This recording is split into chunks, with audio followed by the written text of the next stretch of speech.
Եվ աշխարհին ներկայանալու երկրորդ տնտեսական տարբերակը խոսքը ազգային բրենդի մասին է։ Բրենդը ապրանքանիշը, որը սպառում է ամբողջ աշխարհը։ Բրենդակիր երկիրն էլ համաշխարհային շուկայում թելադրող է։ Ազգային բրենդի ապրանքանիշի մասին քննարկումները դեռ նոր են սկսվում Հայաստանում։ Կառավարությունը նույնիսկ պատվիրել էր հատուկ ուսումնասիրություն, թե Հայաստանը ինչով կարող է գրավիչ լինել զբոսաշրջիկների համար։ Սակայն Լիլիթ Ասլանյանի ռեպորտաժը այն մասին է, թե ինչ կարող ենք վաճառել կամ արտահանել, որ կապվի Հայաստանի ու հայկականության հետ։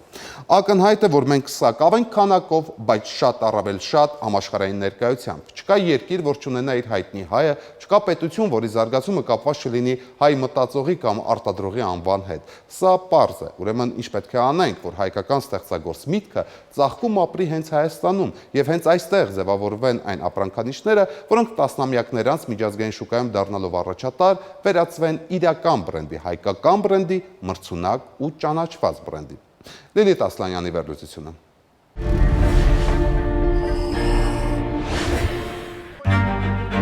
Վեց դար առաջ ով կմտածեր, որ այրվող մետաղի հետքը կարող է դառնալ շքեղության եւ որակի նշան։ Burn այրել, bronze ջահ եւ հին սկանդինավյան brander կնիկ, որը դրոշմվում էր կենդանիների, հետագայում նաեւ գինիների վրա եւ խորհրդանշում բարձր որակ։ Այրվող անցյալով բրենդը 21-րդ դարում դարձավ բարձր պահանջարկ եւ առաջարկ թելադրողը, նաեւ բարձր խավի սպառողների ուղենիշը։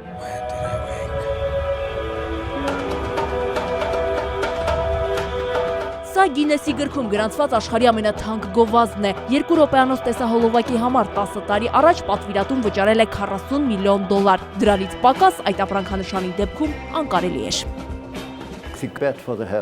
Միայն մեկ բառը, Chanel բրենդը, ապրանքի մասին սպառողին ասում է ամեն ինչ։ Մտավոր սեփականության համաշխարհային կազմակերպությունում գրանցված է ավելի քան 20 միլիոն միավոր ապրանքանշան, բրենդ։ Բրենդը նշանակում է ինչ-որ թրագան,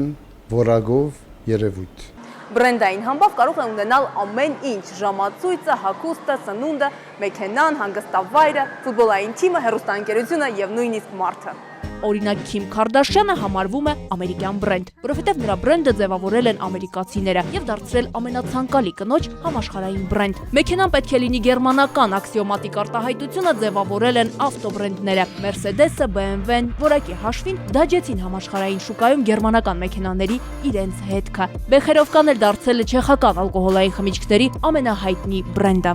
Որակ համի, որակ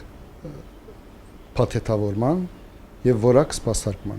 Այս 3 հատը եթե ապահովում է առավոտվանից մինչեւ երեկոյան բոլոր այդ աշխատակազմով, ինձ թվում է ովևէ երկրում կարելի է բրենդ ստեղծել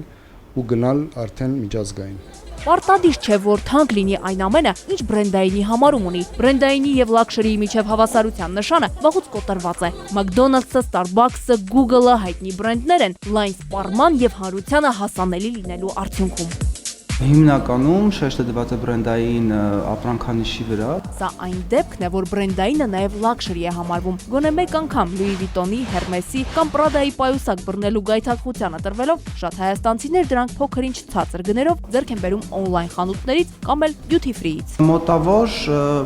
միջինում մի 100 կտորի չափով վաճառվում է։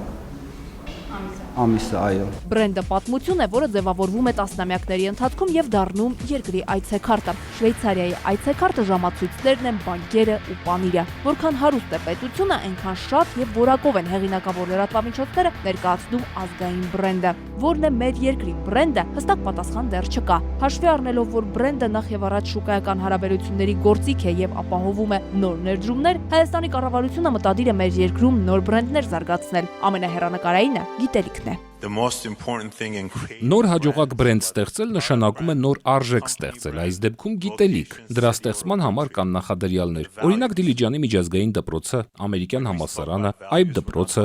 Հայաստանի բրենդը կարող է լինել նաև տուրիզմը, մշակութային, էթնիկ, գյուղական։